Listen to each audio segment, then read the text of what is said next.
Hello, MotoAmerica fans. It's time for another episode of Off Track with Carruthers and Bice. You'll laugh, you'll cry, and you may even learn something from this unlikely pair and their special guest. The mic is yours, Paul and Sean. Well, I'm already having fun. Sean Bice, welcome to this week's edition of Off Track Podcast. And I'm pumped today. We have one of my favorite people in the paddock, and we go way, way back because we're both old as F. And this would be Jason Pridmore. Now, Jason, for those of you who are young, probably know him best from our TV shows. He does the color commentary along with Greg White at all of our rounds, and he's been with us since the beginning of time. But what for those of us who are older, Sean, you fall into this group. Jason was a really, really good motorcycle racer, and he downplays his accomplishment on a motorcycle, and he shouldn't, but it also tells you the kind of person he is. But, you look at what he's done. He's won 2 AMA championships, Formula Extreme and 750 Supersport. He's been World Endurance Champion a couple of times. He's raced in the World Superbike Championship, not for a full season, but he's done, I think, 5 rounds in 2012 or 2008. I'm sorry. He teaches through his JP43 training camps. He needs a second home at Chuckwalla because every single weekend or whenever they're out there, he's out there and he works with the riders like Alec Dumas and Michael Gilbert, a lot of guys that go out to Chuckwalla and do some club racing during the off season. So I'm looking forward to talking to him about that. But I know, Sean, you probably, since it's a day of the week that ends in Y, I'm sure you have a story to tell. So why don't we take that over and get your story in, and then we'll bring Jason in and have a nice chat with him. Yeah. So good morning, afternoon, or whatever. Paul Carruthers, communications manager for MotoAmerica. Oh yeah, I never said who I was. No, even if you did, I just wanted to repeat it. That's all. But so here's my story. I'll have to begin it a long time ago at a track far, far away. Actually, not far away from here at all, where I am. It was at Mid-Ohio when my son, who's now, well, he'll be 25 in a couple of weeks, but when he was probably, I don't know, maybe 8-10 years old, I can't remember exactly, I took him up to the track and he brought a little spiral notebook with him, and he got autographs from a lot of the riders, and it was a thrill of a lifetime for him. One of his favorite riders that weekend was Jake Zemke. Jake was just, I think my son has always been a fan of like anime and stuff like that, so Jake was a favorite of his because he always had like koi fish or something on his helmet, so my son's been a little bit of a Japanophile. But the other rider was, we approached Jason Pridmore and asked him for an autograph, and Jason said to he said, "Hey, you guys, come on up in my motorhome." So, my eyes were huge. My son's eyes were huge. And we went up in his motorhome and, hadn't really been in a lot of riders' motorhomes. And Jason invited us in there, and he picked up a pair of his boots that were, I believe they were Daytona boots, as I recall. And they had this interesting sort of hard liner in them. And he kind of pulled the liner out, and he handed the boot to my son. And then my son handed it back to him and said, "Can you sign it?" So he ended up signing it. So that we still have that boot. My son's had me sort of guarded. I have it in a noble place in my garage. But you mentioned about Jason and his accomplishments and being pretty humble about it. He's even humble about his interaction with fans too, because I brought this story up to him a couple times, and he'll go, "Oh yeah, I've done a lot for a lot of fans," and I'm like, "Well, sure you have, but as far as my son goes." That really changed him and made him feel like, the guys in the paddock were regular people. And he made another fan, a road racing fan. And I know he does it all the time with our, with his commentary on our races and everything. But that was just a real cool moment for me and my son. And it's always endeared Jason Pridmore to my son and certainly to me as well. So, let's bring Jason in, and Jason, you'll probably say, "Oh yeah, I do that for all the fans." But the point is, that was a big deal for me, Jason. I still appreciate that. No worries, Sean. Be honest, I was getting a little worried when you were talking about me, inviting 8-year-old boys into my motorhome for a second. I was a little nervous. Yeah, you couldn't. That I was wasn't a sure little where you were bad going with story. that, No, the funny thing for me is when I was racing, and even to this day, I know that we idolize people and we look up to people, because I certainly did when I was younger, and somebody can make a difference in your life. But I always thought that kids were the ones that were the most important, because they're kids and they look at everything so new and so fresh to them. And I'm not going to say I was ever weirded out by signing stuff for grown-ups, but when I'd look at people that were older than me or whatever, and I'd sign things, but for kids, I always thought, if you can give them a glove, a knee puck, some boots, or just give them something, and because automatically then every time they turn the TV on, they're going to have somebody to not only root for, but it's going to engage them in the sport even more. Yeah, and it also saves you. It also saves you the hassle of bringing stinky boots home.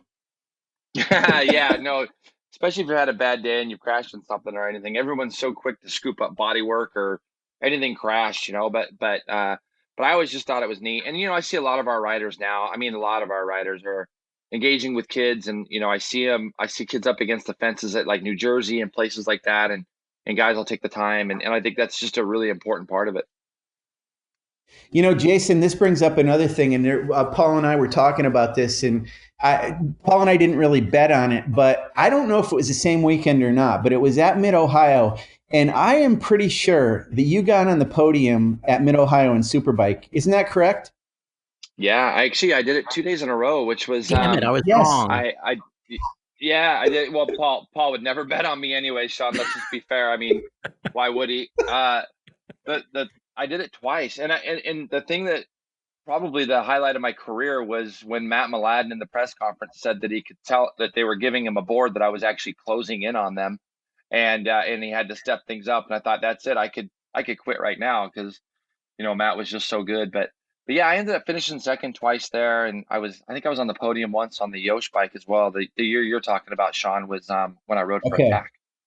All right, I was wrong, and I apologize.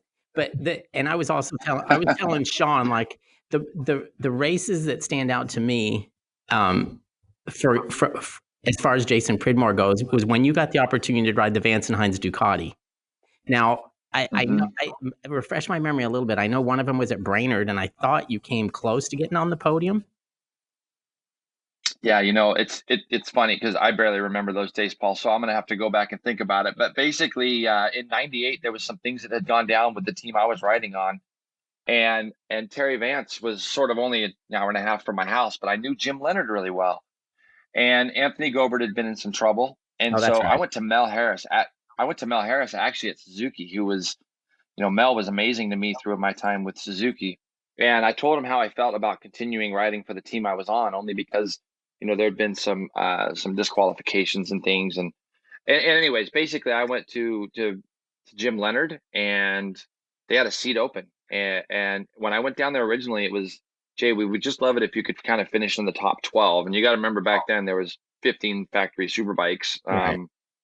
and I remember with 3 minutes left in qualifying, I was on pole position, and when I came rolling down pit lane, the guys were freaking out and trying to get another tire, and I'm like, hey, what happened to like top 12? Like, Right, leave me alone. I ended up, like, hey, I'm happy right now. Just leave it alone. I don't want to go back out. And I ended up leading the first 8 laps of that Superbike race, the first 8 laps of my career. And then I, of course, ran out of talent, as I so often did probably. And I ran off the track, and I ended up finishing 4th. But then it kind of catapulted me, because I ended up putting on the podium at the next round that we did. If you remember, Paul, we went to Chicago and it got canceled. That was supposed to be my next round. Oh, that's right. Remember that at Joliet, and then we went to Pikes Yeah, Peak. And Joliet. I ended up third. I ended up third at the next race at Pikes Peak, and that was supposed to be that was going to be it for me, because Anthony was coming back at the final round in Vegas. But they brought me on for that, and I qualified on the front row, and I was running third with about 4 laps to go. And as luck would have it, Anthony Gobert, he blew a head gasket and put stuff on the track, and I hit that and broke my arm that day. So yeah, that was my short period with Vance and Hines. Then I signed with MotoAmerica for the next 2 years. Yeah, it's funny. That was before Yoshimura. I didn't realize that. I thought it might have been after. Okay. Wow. Yeah, no, it was really kind, because Mel Harris was, he could understand where I was coming from. So I rode a 600 for Suzuki to ride 600 Super Sport, and then I rode the Vance and Hines Ducati for those couple of rounds. And when I was at the final race in Vegas, Mel had already got the contract together and stuff for me to go to Yosh. There was a chance I was going to go to Vance and Hines, but they rehired Anthony and Ben Bostrom that following year. And then I broke my arm at Vegas, but I signed the contract actually when I was in the hospital for the following year. Use the other arm. Hey, I was lucky. I broke the right one. I broke my left one, so I'm right-handed, so it was okay. Yeah, but it was a bummer. Jason, you had mentioned Joliet.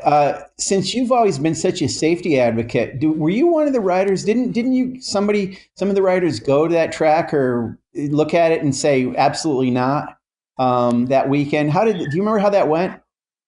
What was really funny is I remember thinking to myself, it's kind of my luck because I got this opportunity to ride this amazing motorcycle for a great team. And when I got there, I almost immediately knew from the time I got there that there was no way we were going to race. There was no way the guys were going to line up. And there was a few guys that wanted to, but it was really bad, Sean, honestly. And I remember kind of all the teams setting up, and it was literally, I believe it was Yoshimura.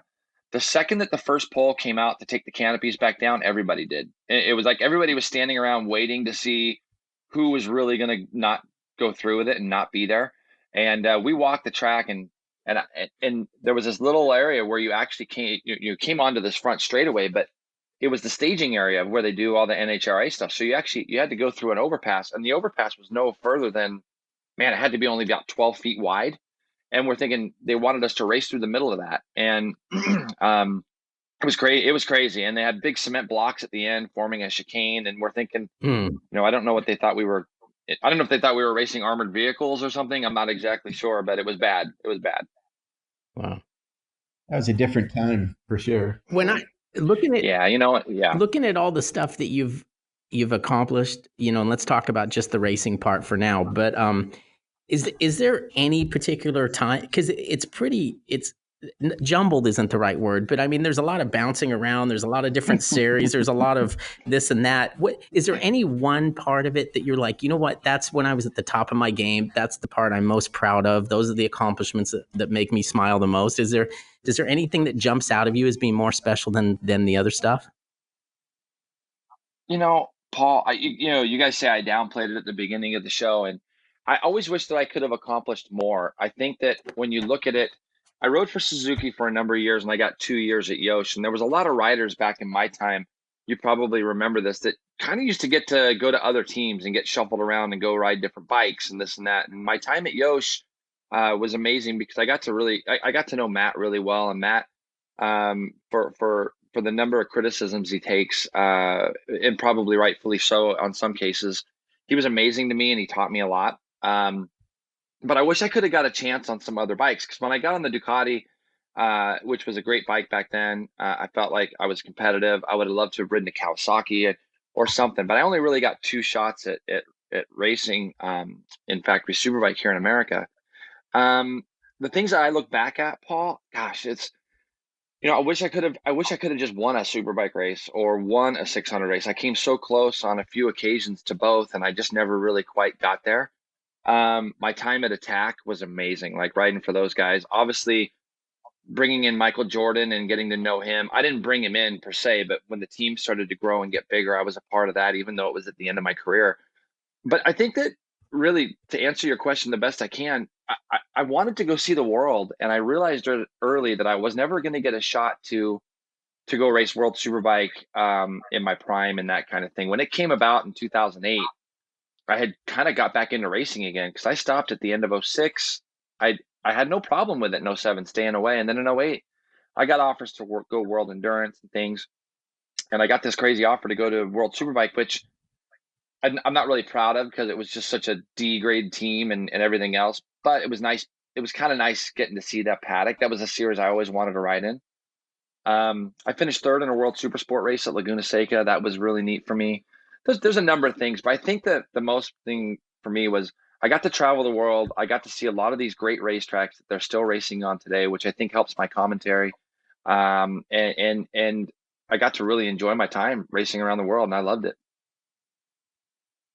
one of the things I wanted to ask you about, Jason, is every Thursday we do a Throwback Thursday, and you've probably noticed that I've put up a few photos of you. There was one where you were leading Ben on the attack bike, and So what I want to ask you is, your career has spanned. Heck, you were racing when Miguel was racing, and I know Miguel and Mladen raced, but I'm talking about Nicky, and then it was Mladen, then it was Ben Spies. So there were a few eras in between there that you were involved in. And I wanted to compare it because every time we run a photo from back then, and revisionist history is something we're all victim of. We all kind of think, the good old days are always better. And we always get comments from fans that say, the racing was so great then. And I mean, a lot of it I remember, Mladen was way out front, or Spies was out front, or it was Spies and Mladen. Not to take anything away from what you did or anything like that, but you just think, what you're doing with the color commentary on our series now, and you can see the margins of victory are so close.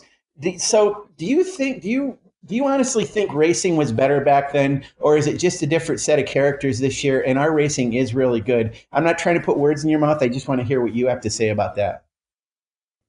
Yeah, Sean, it's funny the question that you asked because, I see the same thing when you put the Throwback Thursdays up. And I think that what a lot of people relate to back in the day is that there were so many different manufacturers in our paddock at the time. And so there was many things that people could relate to, if they showed up on a Honda or a Suzuki or a Yamaha or a Cowie or a Harley, even back in the day, there was always somebody that they could kind of root for. And I think that's what fans look at the most now, is the relatability back then of what there actually was. Because the racing, I agree with you. I mean, Matt and Ben used to check out some races by 40 seconds, and ultimately it's what drove me out, because even though I was finishing fifth or fourth, fifth, sixth, whatever on the Jordan bikes, people would come up to me and go, "Oh, you finished fifth," and I'm like, "Yeah, but I'm 45 seconds back." Like, it just didn't really, it didn't do anything for me. It was discouraging. And the racing now in Superbike is, I mean, Greg always brings it up in the telecast. It's the amount of time between like the first race and like the seventh or eighth race of the season. He'll be like, it's a total combined time of like 3.2 seconds or something crazy, because most of the time the racing's been really tight. Yeah, I mean, it is. It's that revisionist history. I definitely pine for the old days too, and all those heroes that we thought about, including you, that were a hero of mine and a lot of fans. But it's there are heroes to be made nowadays in Junior Cup, twins. Stock 1000, Super Sport, and Superbike. There are riders that come up through, and you're working with a few of them now, and I know we want to talk to you about what you've been doing with Alex Dumas. You kind of got involved with him at a young age, and boy, he's really developed well. And you could see once he got that Twins Cup class figured out this year, he was just going like gangbusters. Can you talk about your relationship with Alex and with his dad, Francois, and all that? Yeah, and it's a great story, because Darren Marshall, who works for Kyle Wyman now, he basically told me about Francois. Francois was racing at the time, and he wanted to go do some MotoAmerica races and so on. And so basically, Francois got in touch with me, and I went down to Jennings, Florida, to go work one-on-one with him for 3 days. And I'd never done that before. I'd never actually left, but I got down there and he had two incredible BMW Superbikes. I mean, really, really nice pieces of equipment. And Patrice was there, his crew guy, who still works with Alex now. Anyways, I ended up riding with Francois for a couple of days, and Alex was there. He had a little Milwaukee 250. He was 11 years old. And after 2 days, I'd gotten to know all of them very, very well. And on the third day, I said to Francois, "Do you mind if I do a few laps with Alex? Just for fun. I wanted to just go ride with him." And I had no idea what it was going to turn into. And I went out and did a couple of sessions with him, and I mean, he was so tiny, and just, at that point, I just wanted him to have fun riding his motorcycle. And basically how it started, Sean, was I would ask him to give me, when we'd come in, I'd say, "Just give me 2 minutes of your time, 2 minutes." And he'd give me 2 minutes, and I'd say, "Go ride your bicycle, or go kick a soccer ball, or throw a whatever." And I remember playing catch with him and stuff at Jennings, and just hanging out with him. But what it started to turn into is that every time he got off the bike, he wanted 3 minutes, and then he wanted 5 minutes, because we always wanted him to stay being a kid and enjoy his life. And now, I mean, it's crazy to even bring it up, because he's going to be 18 in July. And I was out there at Chuckwalla with him last weekend. I just get blown away by it. I was just very fortunate, to be there with them. And they're family to me. I mean, the Dumas family, all of them are family to me, and it's been a lot of fun. How's his adaptation to the big bike been? It looks like it looks like he's doing all the right things and taking his time and not doing anything silly. Paul, it's a joke. It is so funny because I sit there and I get behind him and I watch him, and I still see that, like, 11-year-old kid, and it's unreal how good he is. Like, it's truly unbelievable, and it's great that my name kind of gets associated with it. But the kid works extremely hard. He was unbelievably coachable and easy to teach things to. He's really good on a dirt tracker as well. When they said they were going to go to 1,000 super stock, I was a little bit pensive at it at first, because again, it's almost like he's my kid, and I look at him and I'm like, maybe a 600 is better, but he's tall, and there's some very, very good reasons and of why he went to 1,000. And Francois should really write a book about how to be a dad with a young racer, because there's some that I have worked with that are definitely that definitely have different outlooks for their kids and how they treat them. There's some people out there though, like like Francois, like Pet Kamsuk, who's Toby's dad. He's incredible. I mean, Pet and Vanessa are just incredible people, and it shows in Toby. And there's a number of them that I've worked with that have just been really, really great. And but Francois has really just let Alex do his thing. He's invested in him properly, and done the right things with him along the way. Even when he was doing the 390 Junior Cup and stuff, took him to Mexico because he was too young to race here. They had a year down there. He just did a lot of things really right. Very, very smart.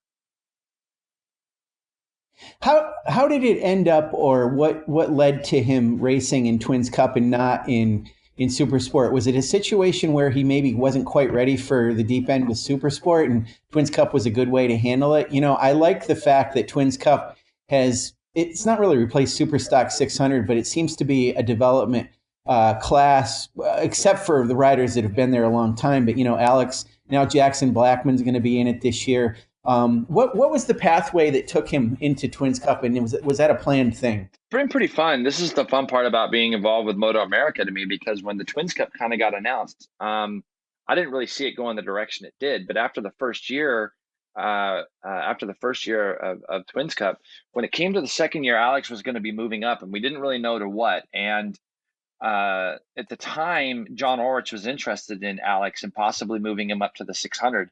But they had done a test with Sean Dillon Kelly, who's just incredible for his age. I mean, he's got an amazing future. But they'd hired Bobby Fong for that second seat, so there was not really a 600 for Alex to ride. And John Orich called me one day. He said, "Jason, can I run something by you?" And I said, "Sure." So it just made so much sense, because he said we'd like to build him a Twins Cup and then have him on a 600, and he can go test a 600, and he can ride a 600, and he can do all these things, but we'll support him fully with a really nice SV650 for Twins Cup. And I thought, wow, at the time, he's 16 years old, and I thought that's probably not a bad way to go, because what I feel like a lot of these kids do when they go to Twins Cup, and it's really through no fault of their own, it's just that we just don't have the infrastructure for as many teams as we did back in the day for people to go places. So a lot of these parents will throw their kids on a 600, and then they get a little lost. They get a little bit. It's a big jump. And I think Twins Cup has really allowed the Jackson Blackmans, Toby Kamsuks, all these kids, Drake Beecham, a place to kind of go hone their skills. And I think that when you're in Alex's position, he'd come off of winning, the 390 Cup Championship, and then it's like we moved him on to the Twins Cup. And you want these kids to kind of continue winning and continue growing. And it put him in with a tremendous team with M4. I thought John Orich did a great job putting that program together with Chris, obviously, and they gave him a place to ride and race. And then throughout the season, I was working with him on 600 and 1,000, both, because we weren't really sure where things were going to go. So we were riding both bikes, and then at the end of the year, he ended up winning that championship too. And he's going to ride thousands next year. So it's been a really nice progression for him. And he's in, and I think that when you have a young man like that, that's kind of used to winning, him going to Twins Cup, it was good, because I think he was kind of expected to win. I think a lot of people thought, well, he's on the best bike, on the best team, and he had to face some adversity at the start of the year, but he's shown through and just kept working hard. I want to talk a little bit about the TV stuff. um, you're you're really good at it, and I don't know if it seems like it just comes easy and it's pretty natural for you to do. I know there's a lot of homework involved, and you stay up to date with everything just by working the paddock and talking to everybody. But it seems to me like it's something that you really enjoy, and it's a comfortable thing for you to do.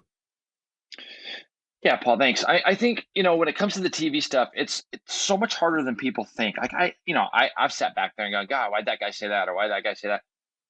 Especially when you're doing live TV, it's not easy. And you really are.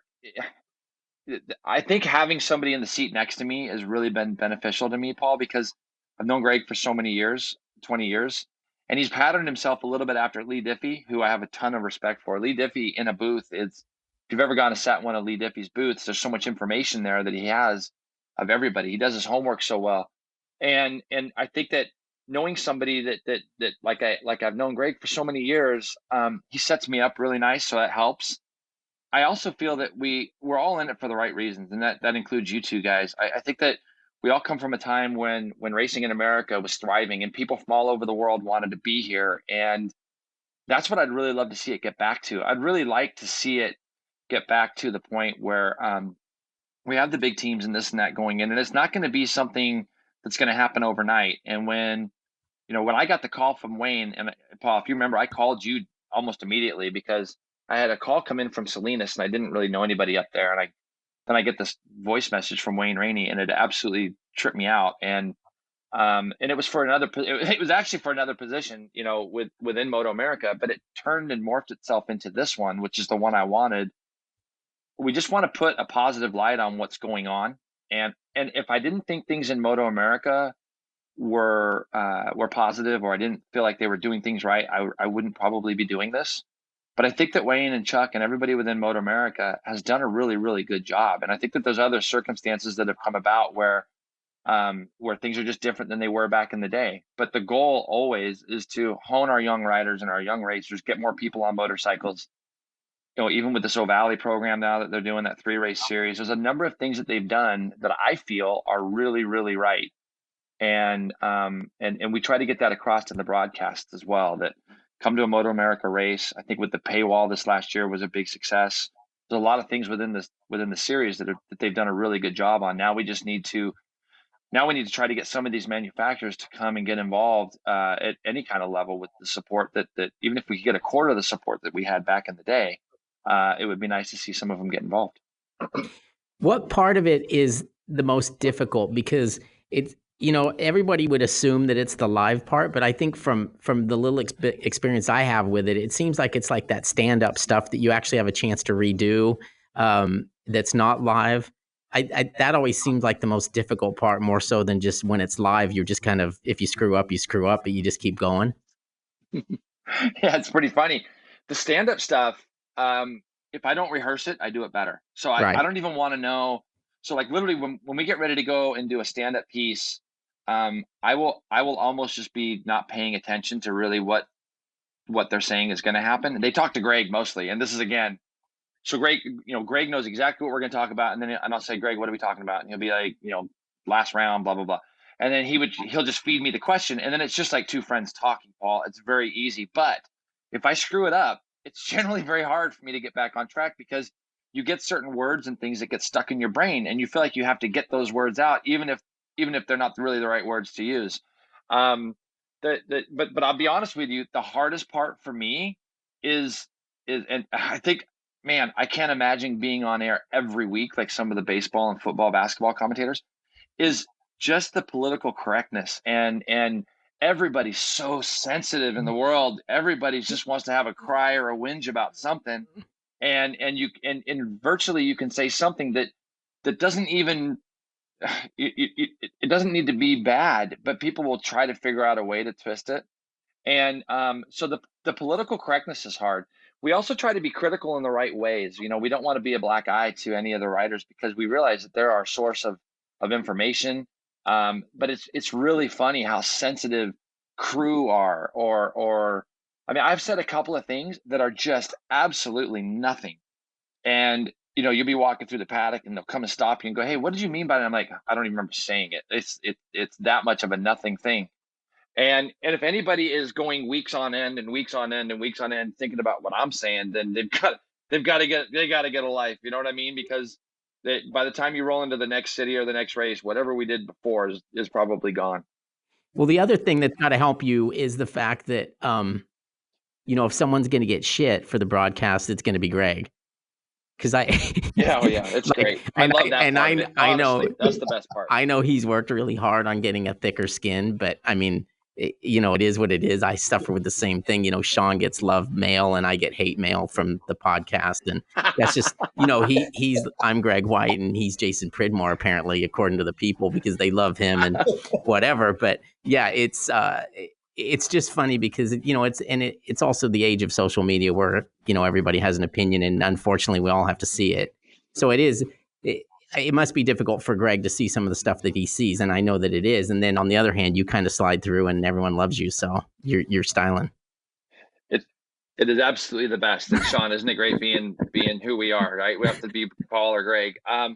No, but you're right. But see, the thing is that in a way, and I don't know if we have enough time, but in a way, I believe social media is what's really hurt our series more than anything else, because now a lot of these people that used to pay to get people involved or whatever, you can get anything for free now. Like, the one thing I've noticed, the biggest thing about all these social media influencers, most of them are broke. Most of them have 4 million fans and 4 million likes but all of them are struggling to make ends meet. And I think that it's because there's been this thing where people can offer you something for nothing, and you're going to get that out to all these viewerships.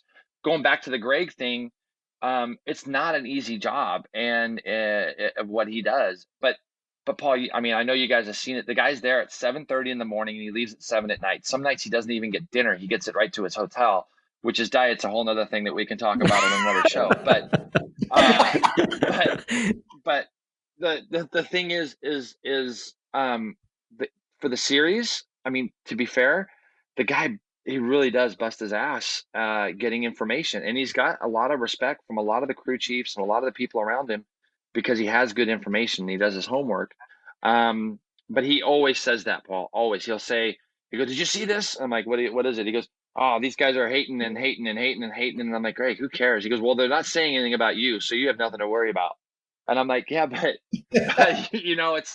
it's just, we live in a world now where social media has given every single person a voice. And it's actually kind of sad to me because there's a lot of people out there that all they want to do is be critical. I mean, literally, guys, about eight or 9 months ago, I literally stopped watching the news. I haven't watched the news in 8 or 9 months, and I'm so much happier for it because I realized that a lot of the negativity that was on there, I could do nothing about.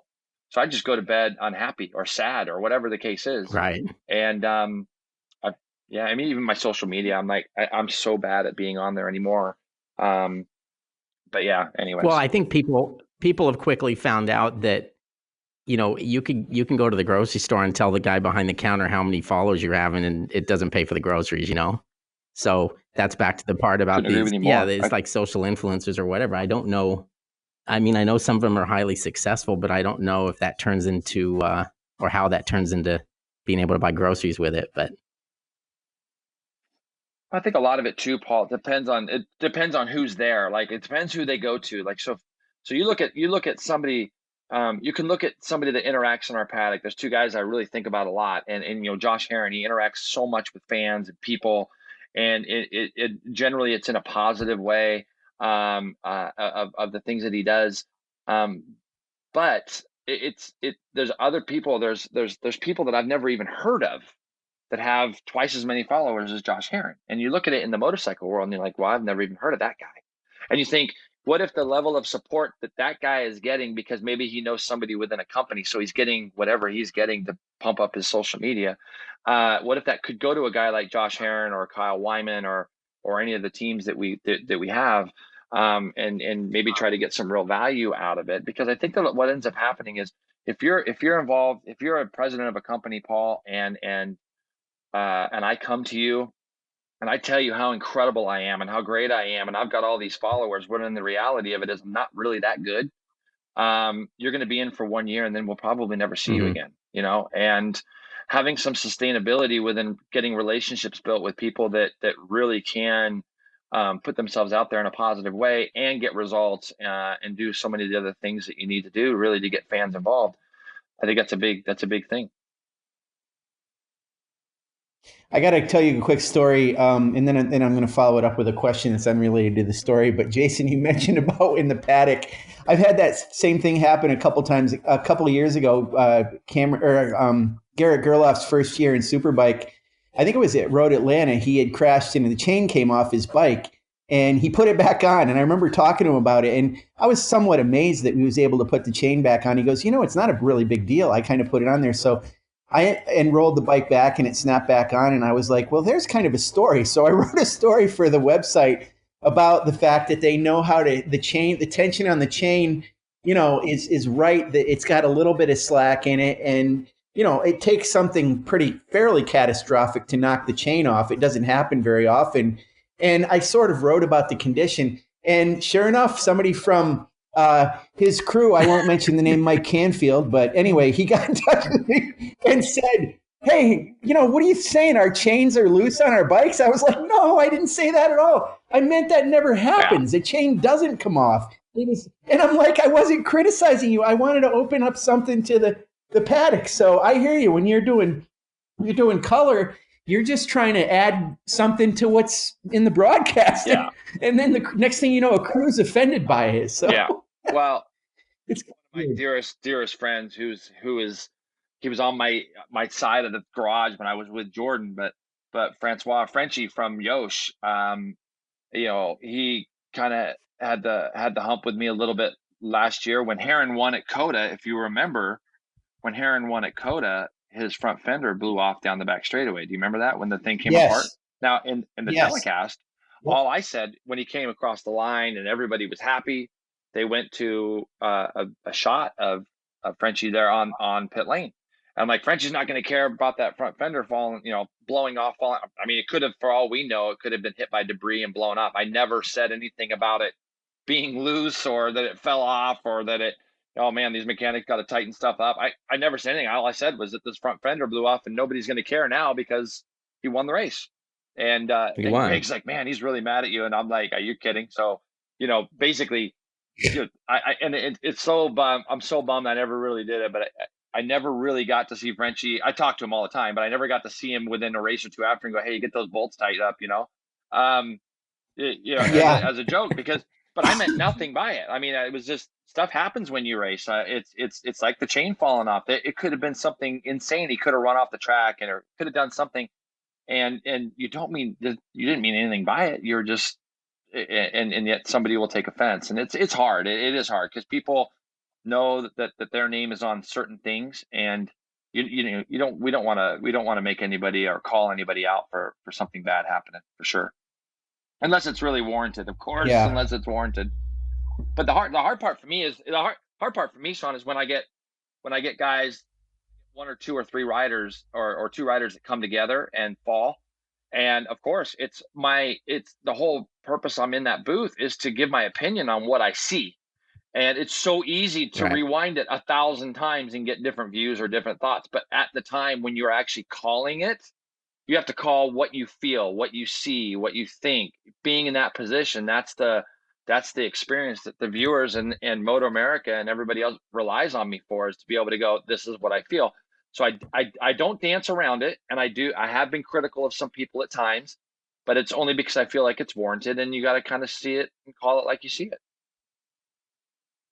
It's funny you mentioned fenders because I distinctly remember very carefully listening to you because I was fascinated in how you were going to talk about the situation with Garrett Gerloff and his fender, because that was something I don't ever remember that happening. And, you never said like what would it cause, that you were just talking about how he had to deal with it and the fact that, what should he get off the track, and he was trying to lean over and pull it off. And you were just commenting on what was going on there. And I was thinking, oh, this is one of those things where, somebody on that crew is going to look into it and go, oh, are you saying I didn't put the fastener on? You're 100% right. And the thing I remember the most about that is how critical I was of Garrett, because he went around and did an extra lap, where if he'd have just come in the pits, Mike and the rest of the crew would have just got that thing off and he could have gone right back out. Because if you remember, he went by went past the pit lane entry, and I couldn't believe he went around again. And then he ended up stopping midway around the track, up by turn 2, 3, 4 there in Atlanta, pulled off, took the fender off, and kept going again, where he could have just dove into the pits real quick. And that was probably a situation where after the race, he probably went, God, I should have probably pulled into the pits. But it happens. It happens. And whether a rider loses a knee puck or whatever the case, stuff just happens in races. It happens. And I think that you don't want to call anybody out, but it does happen. When motors blow, they blow. You can't see white smoke pouring out of an exhaust and say the guy's got an electrical issue anymore. It just doesn't work. Yeah. Okay, so here's my question for you. Whether it's Kevin Cameron or Richard Stanboli, I know those guys, and this is not a derogatory statement to say they're the smartest one in the room when I'm in a room with them. There's no doubt about it. And I want to ask you about Richard, because you've had a long history with him. You raced for him. You've been around him. You probably know him better than anybody else knows him in the paddock. And I want to ask you this year, one of the things that's interesting is, so he's got kind of the quasi Yamaha factory team in his hands, and he's working with some crew guys that were working for the Yamaha factory team last year. And it's kind of always been a situation where Richard is the boss, and he still is going to be, but he's got Yamaha Motor Corporation involved with that too. How do you think that's going to go about him, the whole dynamic of him working kind of more closely with a factory team seemingly than he ever has before? At least from my perspective, it seems like that would be the case.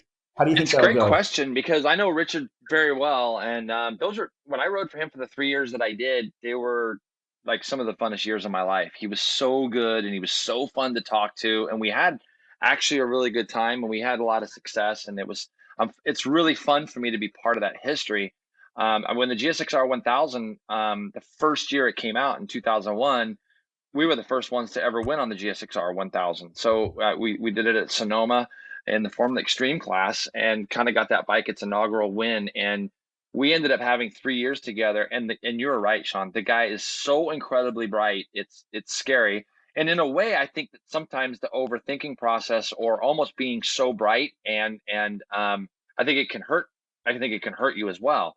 But the knowledge that he has and the way he looks at things, having guys like that around you in your corner is exactly what you want, because he was always thinking. The Yamaha situation now with him, I think that the fact that he's got a few of the boys that came right from the factory race team, the thing is that Richard's not going to want to go backwards. He's not going to want to, he's going to want to show that the trust that Yamaha put into him is warranted. And I think that having a few of the crew members around from the years past, that he'll be able to go, hey, what about this? What about that?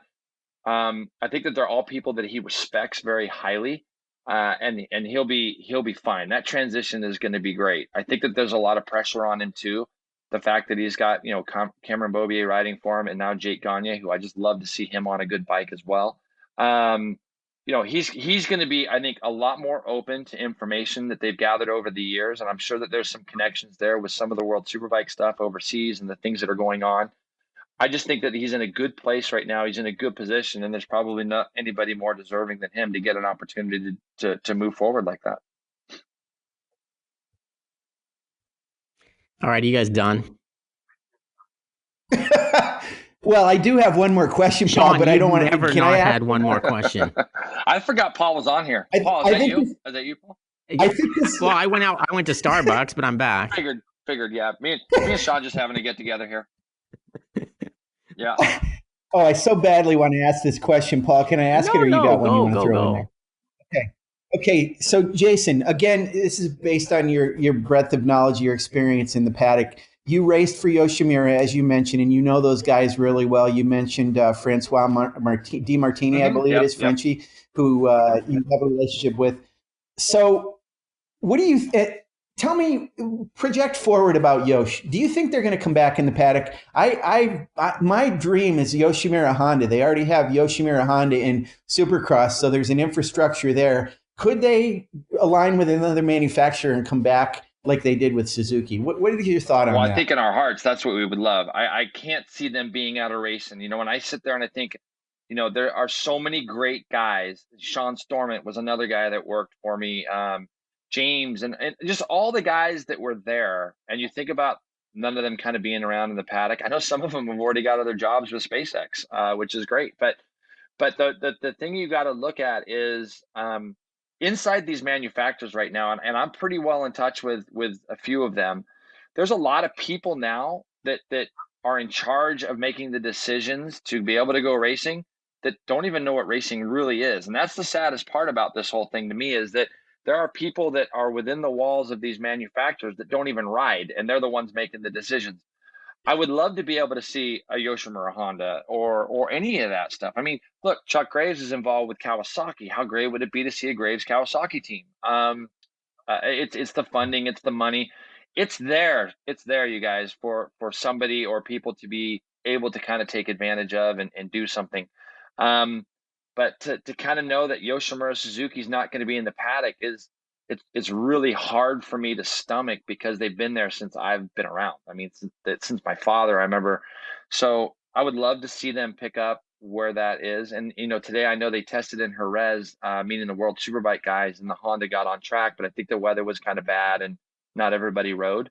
But it would sure be nice if we could see a couple of those new Hondas make their way over here in the capable hands of a company like Yoshimura. And I mean, it would be a shot in the arm of what our series needs for sure. And I only hope that it's just a short period of time before we see those guys back. Yeah, I agree. I was talking to Sean before we started the show, and it was like there's two things I'd really like to see in the World Superbike Championship this year. Obviously, Garrett do really well, but I'd also like to see Honda do really well, because I think that would spark them to want to do something here. Like in the past, they haven't really had the motorcycle to make it work. If they can show in World Superbike that motorcycle does work, then I think it would be ideal for them to be able to jump in and do MotoAmerica in 2021. So those are my two hopes for that series. Yeah. And I think that right now, when you look at it, you got Heron, you got Jake Lewis, and you got people like Hayden Gillum. Man, if you could just imagine just having a 2-rider team with any one of those guys on there and being it would add a lot of flavor to the paddock. And I think too that when you look at it, it goes back to what you were talking about with the fans early on.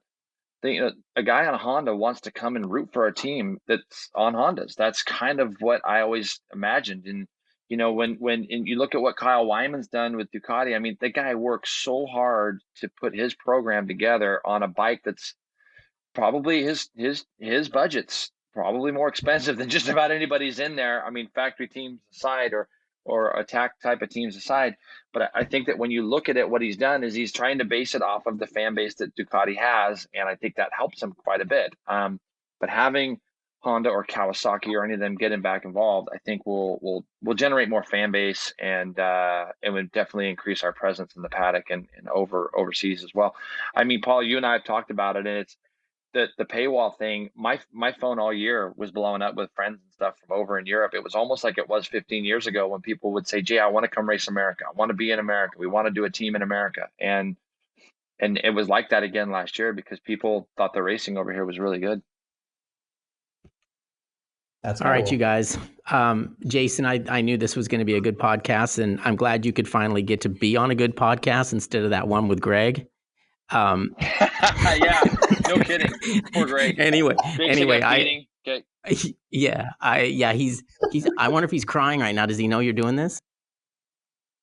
Yeah, no, I had to break it to him, so he's in therapy probably as we speak. No, he's had a bit of a rough week this week, Greg, on some personal side. So yeah, I talked to him about that. That's no good. We took a week off of ours just because he's got some heavy stuff that he's dealing with. So our thoughts are with him for sure. But I think that, I'm looking forward to it. And, Sean, real quick, I got a quick story for you just to show you, how long Paul and I have known each other.